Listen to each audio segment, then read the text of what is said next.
వాళ్ళందరినీ తీసుకొని వచ్చి ఈరోజు కేసు పెట్టి లోపలికి రమ్మని చెప్తాను. నేను పోలీసులను అడుగుతున్నా, మీరు ఏ రకమైనటువంటి వాతావరణాన్ని సృష్టిస్తారో ఈడ కల్పిస్తారో మీరు ఒక స్పష్టత ఇవ్వండి. మీకు అవసరం అనుకుంటే ఒక లిస్ట్ ఇవ్వండి, పలానోళ్ళు మాకు కావాలా, లేకుంటే బైండ్ ఓవర్ చేయాలా, లేకుంటే అంటే పలానోళ్ళ మీద కేసు ఉంటే వీళ్ళని అలో చేయమని చెప్పండి, మేమే పంపిస్తాం వాళ్ళ దగ్గరికి. కానీ అర్ధరాత్రులు పోయి ఎవరు ఊర్లలో ఉండకుండా వాళ్ళందరినీ కూడా ఊర్లు వదిలేటట్టు చేసేటువంటి సాంప్రదాయం ఇది మంచిది కాదని చెప్పి పోలీసులకు చెప్తున్నా. ఎన్ని దౌర్జన్యకరమైనటువంటి పరిస్థితులున్నా, ఎన్ని ఇబ్బందికరమైన పరిస్థితులున్నా, బహుశా తెలుగుదేశం పార్టీ నాయకులు అనుకుంటున్నారేమో మేము ఈ అరాచకాలు భరించలేక ఈ ఎలక్షన్ వదిలిపెట్టేస్తాము, ఈ ఎలక్షన్ ఏదో మేము వదిలిపెడతామని చెప్పి అనుకుంటారనుకో. వదిలిపెట్టే సమస్య లేదు. ఆఖరికి మా గ్రామాల్లో ఉన్నటువంటి మా మహిళలు సైతం దీన్ని ఎదుర్కొంటారు. మీరు చేసే అరాచకాలన్నిటి ఎదుర్కొని కూడా ఆ రోజు పోలింగ్లోకి మా మహిళల ఆదరణలో కూడా నడిపించేదానికి మేము సిద్ధంగా ఉన్నాం. ఇంత భయంకరమైనటువంటి పరిస్థితులు తీసుకొని వచ్చేదానికి చంద్రబాబు నాయుడు గారికి చెప్తున్నా నేను, సార్ మీకు అంతో ఇంతో ఒక మంచి గుర్తింపు ఉంది, మీరు వ్యవస్థను కొంచెం బాగా నడుపుతారని చెప్పి గతంలో. కానీ ఈరోజు ఏందండి, ఇక్కడ జరుగుతున్నటువంటి పరిస్థితులు ఏంది, ఇక్కడ జరుగుతున్నటువంటి అన్యాయాలు ఏంది, ఇక్కడ జరిగేటువంటి అక్రమాలు ఏంది, ఇక్కడ ఎవరు మాట్లాడుకున్నా మాకు పైనుంచి మా హైకమాండ్ నుంచి మాకు ఆర్డర్లు వచ్చినాయి, ఎటువంటి పరిస్థితుల్లో ఈ జెడ్పీటీసీ గెలుచుకోవాలా,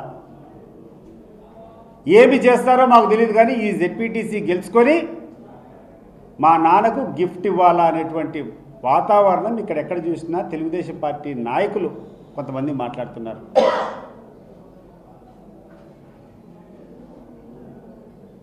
లోకేష్ అడుగుతున్నా, కొంతమంది నాతో అంటాడు, నువ్వు లోకేష్ను చాలా ఘాటుగా మాట్లాడినావు, ఎటువంటి పరిస్థితుల్లో ప్రతీకారం తీర్చుకోవాలా అని చెప్పి నీ మీద దాడి చేసేదానికి కొంతమంది ప్రయత్నం చేస్తామంటాడు. లోకేష్ చెప్తాను, నేను ఏ రోజు ఒక వ్యక్తిని అన్యాయంగా దూషించినటువంటి పద్ధతి నాకు లేదు. కానీ ఒకటి గుర్తుపెట్టుకో, నువ్వు ఎక్కడైనా దురుసుగా, నువ్వు ఎక్కడైనా మా నాయకుని మాట్లాడినప్పుడు నేను మాట్లాడకుండా వదిలిపెట్టే సమస్య లేదు. ఇప్పుడు కాదు, భవిష్యత్తులో కూడా మీరు హుందాగా మాట్లాడి మేము హుందాగా మాట్లాడతాం, మీరు హుందాగా సమస్యలపైనే మాట్లాడి మేము సమస్యల మీదనే మాట్లాడతాం. దానికి తప్పి మీరు అనుచితమైన వ్యాఖ్యలు చేస్తే అనుచితంగానే ఉంటాయి మా దగ్గర నుంచి వచ్చినటువంటి రిప్లై. దాని గురించి కాంప్రమైజ్ కాము. మీరు మీ భాష మార్చుకోండి, మేము మా భాష మార్చుకుంటాం. మీరు సరైనటువంటి భాష మాట్లాడకుండా మేము మాట్లాడితే మా మీద కక్ష సాధింపు చేస్తామంటే చేసుకో.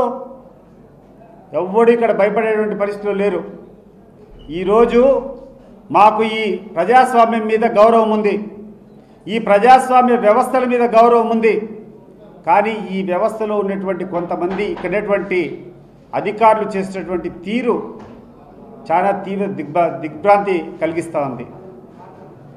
ఎన్నికల కమిషన్కు అనేక సార్లు మేము చెప్పాం, ఇక్కడ జరుగుతున్నటువంటి పరిస్థితులు వాళ్ళ దృష్టికి తీసుకొని వచ్చాం. ఎన్నికల కమిషన్ కూడా మీరు సమర్థవంతంగా ఎన్నికలు నిర్వహించేటట్లయితే ఈ కార్యక్రమాన్ని పెట్టండి, కానీ మీకు ఆ శక్తి సామర్థ్యాలు లేనప్పుడు ఎందుకు ఈ ఎలక్షన్ పిలుస్తారు? మీరు ఎలక్షన్ పిలిచినప్పుడు ఇక్కడ ఇష్టానుసారంగా పోలింగ్ స్టేషన్లు సైతం ఎక్కడైనా ఏ ఊర్లో అయినా పోలింగ్ స్టేషన్కు దగ్గరగా ఉన్నటువంటి, అత్యంత దగ్గరగా ఉన్నటువంటి ప్రభుత్వ భవనంలో పోలింగ్ స్టేషన్ పెట్టాలి. ఒక గ్రామానికి ఇంకొక గ్రామంలో పోయి ఓట్లు వేయాలంట, ఆ ఇతర గ్రామం ఉండే వాళ్ళు వీళ్ళ ఊర్లో పోయి పోలింగ్ పెట్టేటువంటి పరిస్థితి, తారుమారు చేసేటువంటి పరిస్థితి ఉంటే ఏం చేస్తున్నారని చెప్పి నేను అడుగుతున్నాను. నేను ఈరోజు ఇక్కడటువంటి పరిస్థితుల దృష్ట్యా వైఎస్ఆర్ కాంగ్రెస్ పార్టీ నాయకులకు, వైఎస్ఆర్ కాంగ్రెస్ పార్టీ అభిమానులకు అందరికీ ఒకటే పిలిపిస్తున్నాం. ఎన్నికలు ఎటువంటి పరిస్థితిలో వీళ్ళు అరాచకాలు ఎన్ని చేసినా కూడా మనం స్వచ్ఛందంగా పాల్గొందాం, మనం స్వచ్ఛందంగా పోయి క్యూ లైన్లో నిలబడదాం, మనం ఓటు వేసుకునే దానికి ప్రయత్నం చేస్తాం.